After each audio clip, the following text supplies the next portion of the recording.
Texas Senate passed the maps. 9 of the 11 Senate Democrats walked out, and this is the video of them walking out, single file line, as they voted. As I said, 2 hung back. One of those folks who walked out is Texas State Senator Boris Miles. He's one of 2 African Americans in the state Senate there in Texas.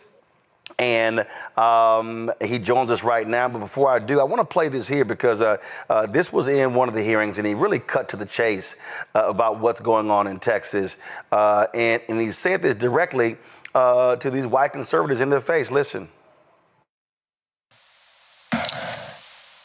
And let me say this. Packing black folks into one district and reducing their ability to have representation from 2 to 1, and then hiding behind the premises, we are keeping Barbara Jordan's seat intact.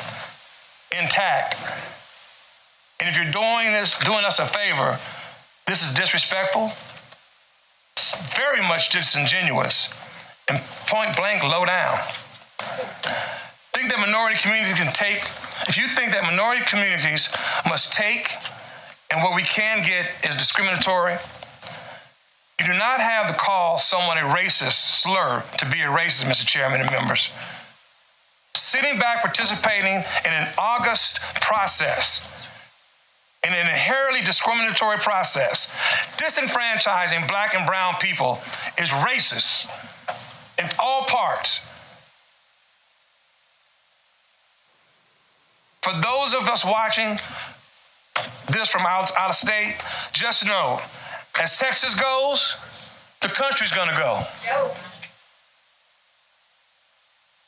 Texas may be the first to be redistrict or rigged district, but your state is next. Now is Senator Boris Miles. Glad to have my frat brother here. How you doing, Doc? What's going on, Brother Martin? You know, first of all, you called it like you need to call it. It is racist, what they're doing. These are racist gerrymandered maps. They specifically are targeting black folks, targeting Latino. And here's I played that interview with Will Kane, and here what is so amazing with these idiots, he wants to talk about how the state has changed and how they don't agree with your politics. And as I said, wait a minute, Harris County blue, Dallas County blue, Bexar County blue, Travis County blue, and where are the seats they targeting? Harris County, Dallas County, Travis County, Bexar County. So those counties, where those congressional districts are, they are not aligned politically with Donald Trump, but the Republicans want to force those districts to actually be Republican. And not to mention, Brother Martin, the population of Texas has grown in the minorities, African American and Hispanic. So if that be the case, shouldn't we have more representation and not less representation? Well, you had Greg Abbott, who goes on the Fox to say, oh no, we're creating 5 Hispanic districts. Brother Martin, I think all of your listeners understand what the hell is going on here in Texas, okay? It is not, I don't call it redistricting, I've coined it rigged districting.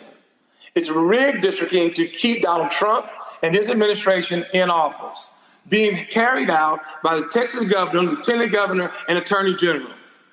That is rigged districting, and it is racist to the ultimate factor. Explain to the audience, because I read one story that said if all 11 of you had walked out, they could not have passed the bill. Unfortunately. Why did 2 stay back? Explain that. You know, we had to have 2 there to call the questions and ask the questions. You know, 2 of our senior members have decided, and we don't judge, we don't harm them, we don't, harass them. I respect their decisions, but we did have to have 2 of our Democratic members sit there to call the question. Explain that. What does that mean to the regular person? Somebody from the Democratic Party had to be there. But if all of 11 of y'all had walked out, they could not have passed the bill. That is correct. But all 11 of us was not going to walk out. If all 11 of us walked out, we probably could have stopped and had a quorum break. But all 11 of us chose not to walk out. And those 2 that did not walk out, we have to respect their position. Now, my understanding that one of those 2 was the same one who broke the quorum last time. So I can't speak to that. I wasn't around in the last forum, Brother Martin. Okay, so I mean, so this is the question that the public asks. Man, if Democrats, listen, you know you're going to lose. I mean, like, you literally know you're going to lose. So if you have an opportunity to stop from losing, why not stop from losing? Again, Brother Martin, I respect the two who made the decision, and I can't speak to the last walkout because I was not part of that. All I can do is show leadership in what I have done in walking out and not taking the vote. And even in the committee hearing, I didn't take the vote. I had one of the House reps on last week, and he said, eventually we're going to have to go back and to fight this out. And I'm looking at him going, you're going to lose. I mean, we know what happened the previous time. And my argument to him was, hey, if you have to sit out for 4 months, why not? Because we already laid out what's going to happen. If they pass this map, the filing deadline is in December. The Supreme Court is not going to rule that fast, so they're going to lock these maps in for the 2026 midterm elections. So Republicans will gain 5 seats. Lawsuits will be filed.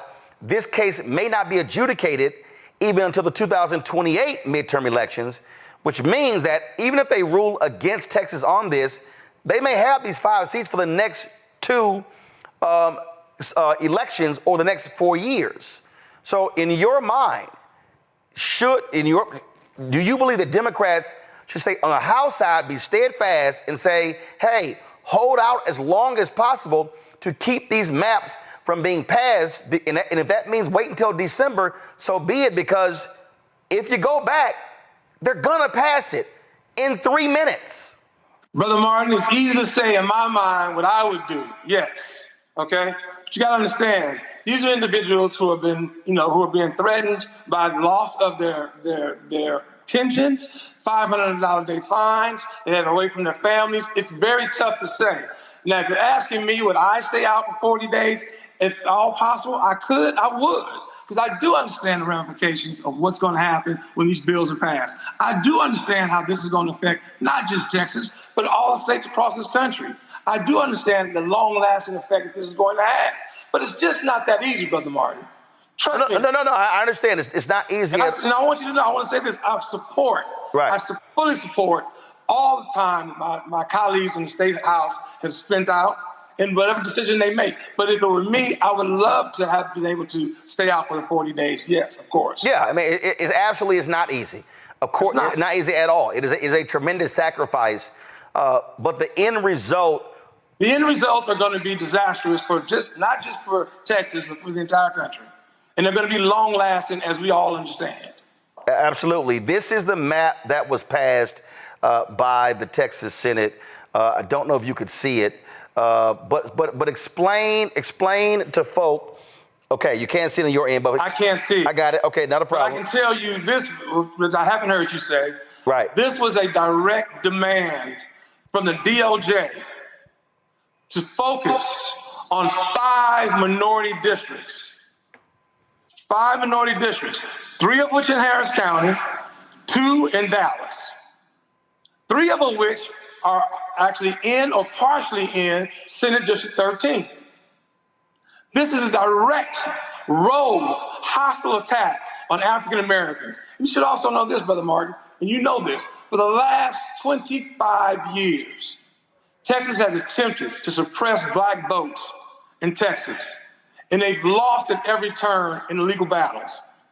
This is just another way of trying to suppress African American and some brown votes in Texas. Okay, this is a natural progression that always historically has gone through with Texas as it relates to African American voting.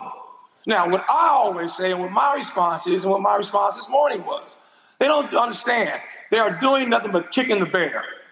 Because these antics, these embarrassing, all these tactics will do nothing but hopefully wake up our people. Because it's time to rise. It's time to get in reality. Okay? And it's time to stand up and understand what's going on. When we talk about what's happening here, and I did an interview earlier today and I was asked, how do we respond? And I said very simply, Texas has more African-American eligible voters than any state in the country. That's right. When Beto O'Rourke ran against Greg Abbott, 75% of people 30 and under did not vote. That's correct, and yeah. the way to, and I said, the only way to defeat these heathens is you have to outvote them. The numbers are there, which means the state has to be organized and mobilized. Is that happening? Is the Texas Democratic Party, are black organizations, grassroots groups, are you seeing folk do that? Because it's one thing for people to say, hey, state Senate, black caucus in the House, man, y'all keep the good fight. But you gotta have folk vote. They can be beaten at the ballot box. And the answer to your question is yes. You know, unfortunately, I am starting to see organizations, the churches, the Divine Nine, all black organizations calling on us, asking what it is that we can do to help. Now, may it be a little bit too late? That's to be determined. But I can guarantee you we will start preparing for the future, okay? And as I've told in in front of every camera that I've gotten into, do not let them win by rocking us to sleep. This should be the wake-up call for black Texans and for black America. This should be the wake-up call as they try to run the hands of time backwards on us. This should be the call as they try to suppress and pack all of us into 1 or 2 districts. This should be the call, Brother Martin, that we wake up and we rise up and we start to understand, from our elderly to our young folks, and get everybody registered. Not one of us has to go to the polls. We have to go in gangs, in families, in church bands. And don't misunderstand it. This is the time, this is our Ennis-Petman Bridge moment. As I coined that from Congressman Al Green. This is the moment we have to stand up. If not now, then when? If not who, then if not us, then who? Questions for my panel. Joe, you first. Senator, thanks for everything that you're doing. And just kind of building on what has been said here is that this should absolutely be the wake-up call, the Pettis Bridge moment, et cetera. But I wonder, do you feel in here like it is that moment? Does it feel different in terms of how people are responding to it? Are people really connecting and really understanding that really what we're trying to do is chase something down that's been going awry for a long time? They've been, making less voting spots for a long time in Harris County. They've been doing a lot of this, and this is a culmination. Does it feel different, like maybe people are really getting it and will embrace the urgency the way that they need to? I feel that this moment right now is probably the best I've felt since I've been serving in 20 years. And brother, in 20 years, my motto has always been, as Brother Martin knows, keep our faith and keep our fight. This moment is the most exciting and exciting moment that I felt that we have had in 20 years. And we're doing everything we can to keep this moment going and growing faster. I get calls every day from different organizations, Brother Martin, from different people, from just brothers on the street. What can I do? What can I do? But unfortunately, because they have thought this through, because they have the numbers, because this is what I call the rigged redistricting, okay? And they have all the players in place, from the governor to the lieutenant governor to the attorney general and to the speaker of the House in Texas. And they've got the numbers. They've got the pure, sheer numbers. In Texas, I think that we may have to we're not going to stop until it's over. Please believe that, family. Please believe we're not going to stop until it's over. But the answer to your question is, this is the most exciting time that I felt in 20 years. As a Democratic Party getting together, we've got to. You mentioned Tellerico. He's a bright in the future of Texas. We've got quite a few. Our chairwoman, Carol Alvarado. We're working hard. Royce West, as you know. And we're all working hard in Democratic Senate chambers, as well as in the House, to get this right on track, just to make sure that this is, we rise to the top at this moment. But it's difficult. It's difficult, Brother Martin, because they've been preparing for this moment much longer than we have. Randy? Senator Miles, thank you for being here. When I talk to people all of the time, the feedback I'm getting is they want to resist, they want to fight back. And of course, we know we need to vote, but what can we do now? You hear people talking about we're not going to buy beef because that will create some stress. And people, I don't know now, what can people do? Because I think people are desperate for information and can resist and fight back now. Again, unfortunately, I don't have the answer for what it is they can do now. They took the vote today. 9 of the 11 Senate Democrats walked out. The House, my House brothers and sisters have had it held up for, as you know, a couple of weeks now. It's my understanding that the Speaker of the House is going to go ahead and suddenly die on Friday, meaning that they're going to end this session, and the governor's going to call us right back the same day. I don't know how long my colleagues in the House can hold out. I can tell you that I'm going tomorrow to support them and try to lift them up in Chicago. You know, if they can go another session, that's up to them. But to answer your question right now, sister, is what can we do now? You know, I don't have that answer. I know what I can do as one of the 2 black senators in the House, in the Senate chambers. I cannot take that vote. I will not be a part of this sham. I will not be a part of them trying to suppress our black vote and steal our democracy from us. Thank you. Mustafa? Yeah, well, Brother Senator Miles, thank you for everything you do. I think we often, when we have these political conversations and people talk about someone's vote being taken away or being suppressed, those types of things, they often don't take the conversation further of what is it that black and brown folks are going to lose if this takes place? Could you sort of just share with folks basically what is it that folks are going to lose? More importantly than anything else, we're going to lose our voices. We're going to lose justice. When I say our voices, I mean, they're going to take from having 2 black congressional members in Harris County down to 1.